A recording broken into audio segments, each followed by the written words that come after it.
Hello guys, আজ আমাদের নতুন ঠিকানা কলকাতার 158 বছর পুরনো জৈন মন্দির। এই মন্দিরটি কলকাতার বুকে 1867 সাল থেকে আছে। এই মন্দিরের প্রতিষ্ঠাতা ছিলেন রে বদ্রীদাস বাহাদুর। তাই এই মন্দিরটি কোথায়, কী নাম, কিভাবে আসবেন, এই সব ইনফরমেশন এই ভিডিওতে আপনি পাবেন। স্কিপ না করে পুরো ভিডিওটা দেখতে থাকুন এবং এরকম নতুন নতুন ঠিকানা পেতে এবং যদি ভালো লাগে আপনাদের এই ভিডিওটা তাহলে লাইক, শেয়ার, সাবস্ক্রাইব অবশ্যই করে দিন। এই মন্দির কলকাতার সবথেকে পুরনো জৈন মন্দির। মন্দিরের নাম পার্শ্বনাথ জৈন টেম্পল। মন্দিরটি মানিকতলায় অবস্থিত। এই মন্দিরে আসার জন্য আপনারা প্রাইভেট এবং পাবলিক এই দুই পরিবহনেই নিতে পারেন। আপনি যদি বাস, ট্রেন বা মেট্রো করে আসেন তাহলে আপনাকে খান্না মোড়ে নামতে হবে বা শ্যামবাজারে নেমে বাস ধরে খান্না আসতে হবে। খান্না থেকে আপনি পায়ে হেঁটে বা অটোতে করে গেলে পেয়ে যাবেন এই মন্দির। মন্দিরটি প্রতিদিন সকাল 6টা থেকে রাত্রি 7টা পর্যন্ত খোলা থাকে। মাঝে শুধু 12টা থেকে 3টে পর্যন্ত মন্দিরটি বন্ধ থাকে মন্দিরের বিভিন্ন কাজকর্মের জন্য। সেই সময় মন্দিরটি বন্ধ থাকবে এবং ঠিক 3টের সময় মন্দিরটি পুনরায় খোলা হয়। আপনারা চাইলে এই মন্দিরটি সকালেও আসতে পারেন, বিকেলেও আসতে পারেন।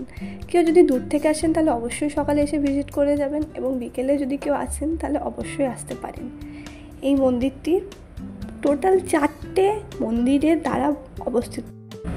এই 4টে মন্দির হলো শীতলানাথা temple, Chandraprabha temple, Mahavira temple এবং দাদাবাড়ি টেম্পল।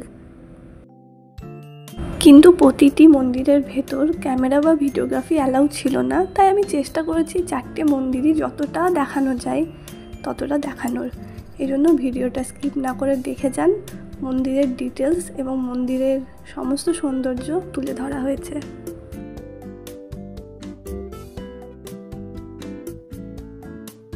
এই মন্দিরটিকে কলকাতার একটা হিডেন জেম বলতে পারেন, কারণ মন্দিরের কারুকার্য অপূর্ব, খুবই সুন্দর।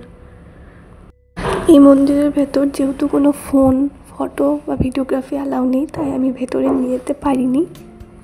মন্দির থেকে বেরিয়ে আপনি পরপর বাকি আরও 4টে মন্দির পেয়ে যাবেন।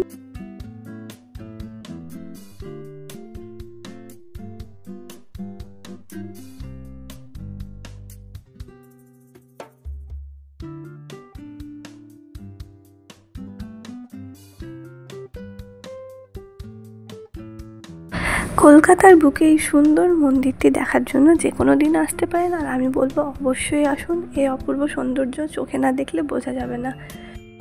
ভিডিওটা ভালো লাগলে অবশ্যই লাইক, শেয়ার, সাবস্ক্রাইব করে দেবেন।